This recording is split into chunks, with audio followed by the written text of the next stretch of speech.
بسم الله الرحمن الرحيم يسبح لله ما في السماوات وما في الأرض الملك القدوس العزيز الحكيم هو الذي بعث في الأميين رسولا منهم يتلو عليهم آياته ويزكيهم ويعلمهم الكتاب والحكمة وإن كانوا من قبل لفي ضلال مبين وآخرين منهم لما يلحقوا بهم وهو العزيز الحكيم ذلك فضل الله يؤتيه من يشاء والله ذو الفضل العظيم مثل الذين حملوا التوراة ثم لم يحملوها كمثل الحمار يحمل أسفارا بئس مثل القوم الذين كذبوا بآيات الله والله لا يهدي القوم الظالمين قل يا أيها الذين هادوا إن زعمتم أنكم أولياء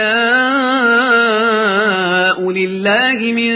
دون الناس فتمنوا الموت إن كنتم صادقين ولا يتمنونه أبدا بما قدمت أيديهم والله عليم بالظالمين قل إن الموت الذي تفرون منه فإنه ملاقيكم ثم تردون إلى عالم الغيب والشهادة فينبئكم بما كنتم تعملون يا أيها الذين آمنوا إذا نودي للصلاة من يوم الجمعة فاسعوا إلى ذكر الله وذروا البيع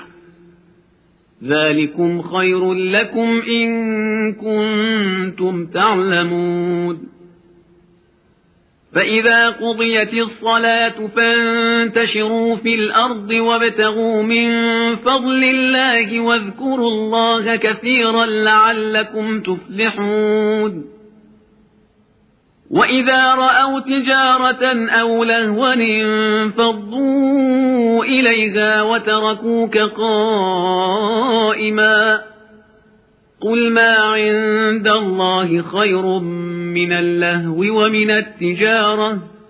والله خير الرازقين